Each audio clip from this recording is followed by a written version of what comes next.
Hi, I'm Tom Stephenson and welcome to Construction Project Management Principles. Today we're going to talk about the ripple effect and planning and execution, or planning versus execution, and sort of differentiate between the two. I've been doing some lean training lately, and this is a topic, as well as with my students. I've been finding that they don't really get all the nuances between what's the difference between planning and executing and how they interact with each other. So let's take a look. All right. So if I've got this schedule here and we've got activities, so the schedule is broken down from a work breakdown structure, higher level activities that they're not really activities, they're basically summary tasks that encompass a group of activities. But down at the lowest level is the activities themselves, okay? And so for each one of these activities, we need to have a bunch of stuff to be able to actually execute on it. And so we'll talk about that. But that bunch of stuff that we need is really what goes into the planning process. You know, we need to know a whole bunch of things in order to effectively plan. Now, execution is when we're actually doing it, right? And so we have to be pretty good at certain things when we're actually doing it. But it kind of is a little bit of a misnomer when you see an activity listed and a duration of how long that activity should take and who should do it. And especially when maybe this schedule was done before the project started. It's a master project schedule. And we're getting closer to the work, and then we're going to execute on it. A lot of stuff happens in between. And so how does that play out on projects, given that we have a lot of projects that are coming in over budget and over time with quality issues? Okay, so let's break this down a little bit and first look at the planning. And lean construction methodologies, we kind of break it down to prerequisite work, directives, and resources. So we kind of break it down into these three areas. And, to get a big project done, like a multi-story condominium building, or even a small renovation, we really have to have all of these ducks in a row if we want to start executing on the work effectively. So when I think about directives, I think about all the documents, approvals, selections that we have to have done before we can start, right? So a developer who's thinking about, tearing down these houses and putting up this multi-story condominium building, looks like this one doesn't want to sell here because they're going to build right around it, basically has to get all of the approvals in place. And, in a city like Toronto, at least, and I'm quite sure a lot of other North American cities and cities around the world, that can take literally years to get all the approvals in place. But it's part of the directives process. So we're not going to get to the stage where we can actually execute unless we have those directives taken care of and in place. We can even get down to, like, if you're doing in the project, you've got those approvals in place. Maybe you've got your building permit, so you've got those ones. Have you had the shop drawings reviewed? If not, you got to have the shop drawings reviewed. If you're painting, have the colors been selected? Have the tile types been selected? Are you doing some remediation? Did you have to test some materials for asbestos? Has that been verified or not?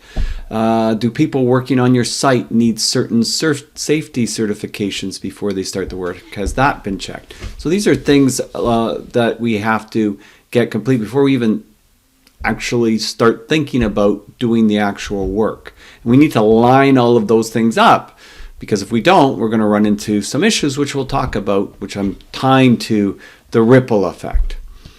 Okay, planning. Okay, prerequisite work.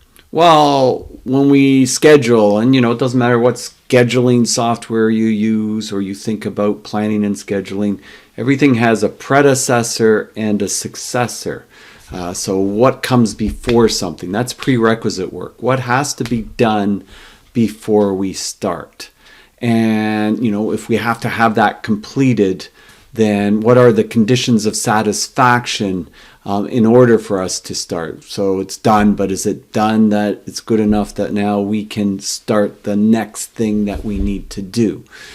Do we have, the slab poured so that, and with the appropriate rebar sticking out of the slab, so then we can lay out and we can put in our rebar? And then after that, do we have our rebar in place so we can put our forms in place? Do we have our forms and our rebar in place so we can pour the concrete? There's these steps that are involved for us to be able to do the work. And some work has a very, very specific pattern to it because we can't do something without something else having been done.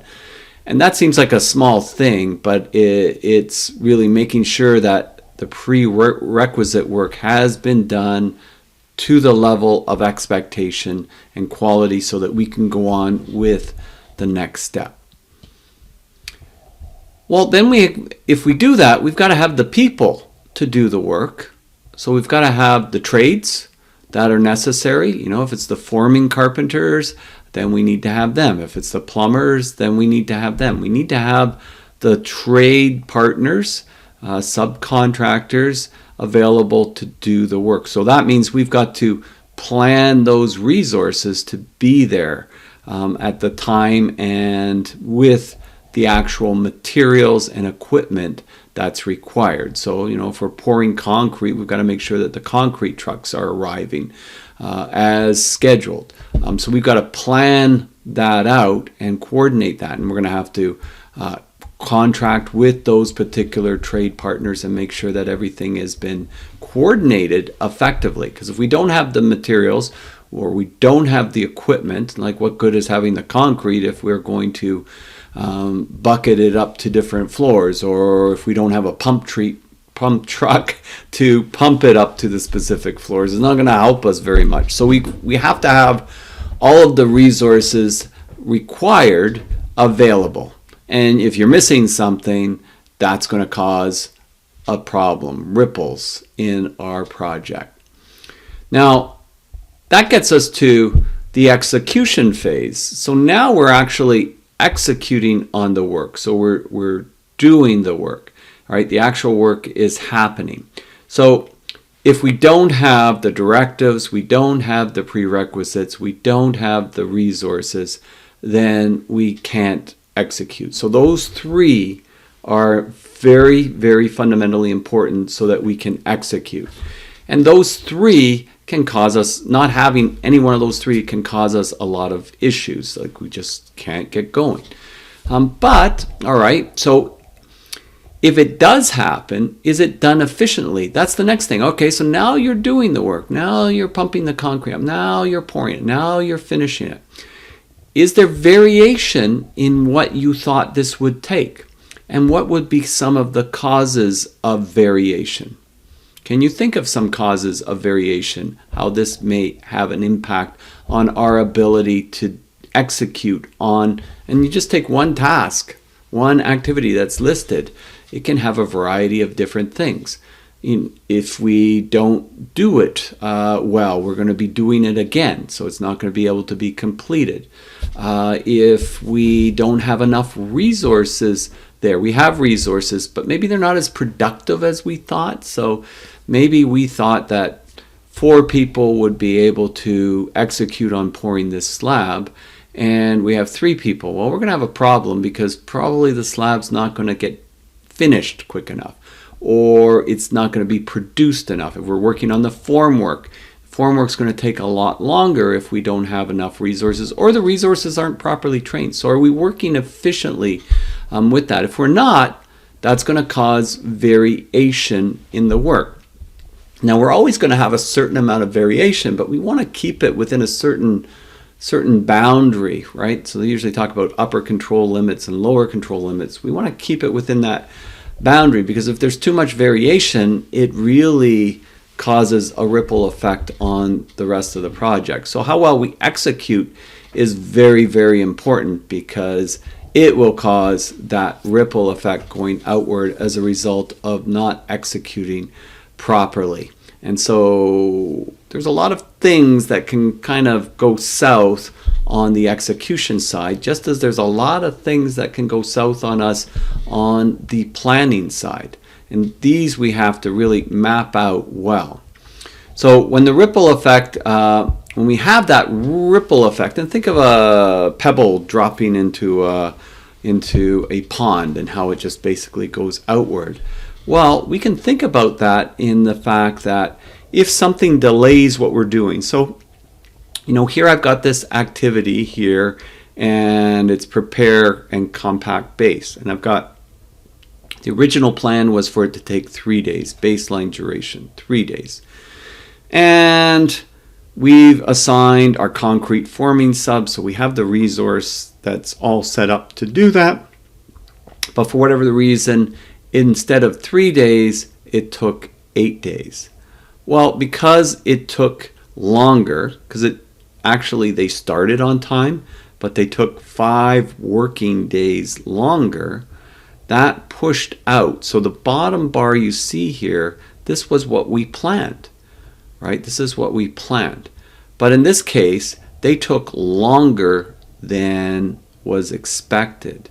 And that would be a failure in the execution of the work, meaning that they were there and it took longer than we expected. So why did it take longer? Unless there was something in there that was a failure to the plan, that typically would be an execution failure that's causing that delay. Now the big thing here is that then is pushing out all of the succeeding activities by 5 days. And because this item is on the critical path, it will ripple through the entire project, delaying the project by 5 days. So that's what we got to know, is that one thing causes a whole cascade of other things. And so in that case, what we basically have, using the lean terminology of workers waiting for work. So these workers that would have been ready, actually I'm not going to use them because they're probably the same workers, but I'm going to go down to the next trade here, the framing sub-trade. They might have been well suited and ready to start here, but because of this, now they can't start till there. Right? So that causes them actually a lot of issues potentially on their schedule, because now they've got no work for that period of time. They got nothing to set up their walls on. So they're going to go to another project likely, or start on another project, or be scattered by that company to other jobs. And then the other issue that will probably come up is, well, they've started somewhere else and they're not quite done, so they're not going to come back at the exact day you want. Maybe they're going to come back a few days later, and that causes another ripple effect. So there's these ripples that create ripples that create ripples. So that's one of the challenges that we have in construction from that viewpoint. So that's why it's very helpful to really try to look at these activities and understand that as you get closer to the work, you're going to have to iterate and make adjustments. And the better you could iterate in the planning so that the actual work goes to what you expected, the better the project will flow. The project won't be as negatively impacted downstream when you have less variation. So you have to work to control variation, and you can have little buffers in time frames that are integrated into your schedule, but the overall goal is to reduce and eliminate buffers over time as well. Eliminates maybe a strong word, but definitely to reduce them from that perspective. Now let's look at it in a different scenario. So we've got ripple effect, everything downstream impacted, workers waiting for work. Got the same thing going on here. Instead, in this case, what we've got here is we've got backfill. So excavation sub got their backfill done on time. The two bars line up. But over here, you can see that the concrete forming sub is getting delayed, right? So they're getting delayed. So if they're not going to show up for 5 days here, that's going to 5 days later than they were supposed to show up, right? Then that's not a good thing, because basically you've got the work done, right? So the work's done, and the next step, it's waiting for workers. So you got work waiting for workers. It's ready, but the workers aren't there.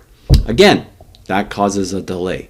And this is a huge problem in construction. It's a planning failure, essentially, where you're not getting strong enough commitments from vendors or trades to be on site when you need them on site with the effective resources to do the work. Because you put this through a whole project and it causes a lot of delays. This is why you'll see a construction project and so much gets done and then it just sits there for like 3 weeks and nothing's happening. Or even in road construction, you see this all the time and nothing is happening. That's where basically you've got an interruption in the flow of work, and you've got work that could have been executed, but there's no workers to execute it. So work waiting for workers. So that's looking at it from the other side. So planning versus execution. In order to get the planning done well and to be able to execute, as we mentioned, we have to have all of the directives complete, all of the permits in place, all of the paperwork, all of the shop drawings reviewed, selections, whatever it may be, that we need to start that from a directions point of view or a directive point of view, approval point of view has to be in place or we can't start. So that has to be in place. We have to have the resources in place. We have to have the tradespeople. We have to have the materials, and we have to have the equipment in place. So if we don't have any of that, then we can't start. We have to have the prerequisites ready. So whatever has to happen before something can start, that needs to be done. The roof deck needs to be done or we can't put the roofing membrane on. The formwork has to be in place or we can't pour the concrete. You know, you can go think about every one, and if we don't have all three of those worked out, we can't start. So you can see fundamentally how important planning is to being able to do the work successfully on the project. If we're going to then look at the execution side, we have to make sure that the resources are working efficiently. You know, we can think about waste in lean construction, and we can think about the way that we want to look at it. We can think that we don't want to end up having defects, because that's going to have ripple effects on our project if we have to do rework on anything. If we waste time doing more of something than we need, that's going to require taking extra time. If we have workers waiting for work or work waiting for workers, that's going to cause problems. If we aren't utilizing the tradespeople that we have properly, effectively, if there's a lot of wasted motion in their processes, that's going to affect their efficiency. There's a lot of elements that will go into impacting execution of the actual work. And there's some things that will occur naturally on a construction site, like severe weather events. You know, as I'm talking, there's kind of a snowstorm outside. And if you're doing construction work, that's definitely going to impact your ability to finish in that time period that you were expecting. So we want to think about making improvements in both.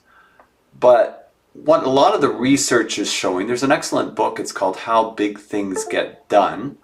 And when we think about how big things get done, it's this book by Bent Flyberg, who's an Oxford professor.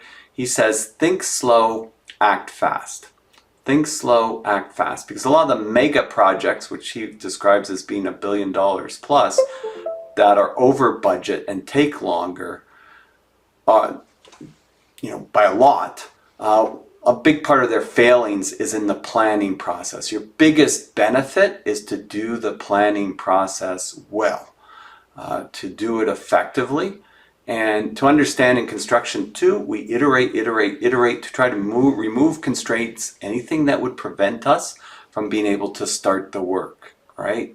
Anything that would prevent us from getting the directives, anything that would prevent us from having the prerequisite done, anything that would prevent us from having resources on site. We're working those so that when we come to the time to the execution, it flows. And that's the idea, it flows. So don't underestimate the benefits that planning effectively will have on your project. Improvements in both are really important, but I'm going to say that planning very often is the one that is failing us first.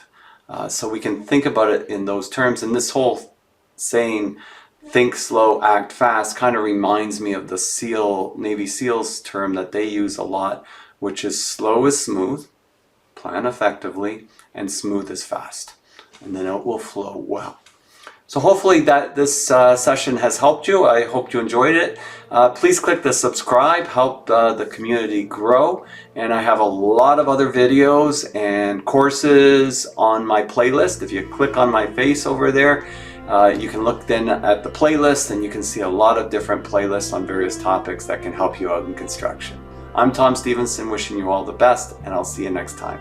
Bye for now.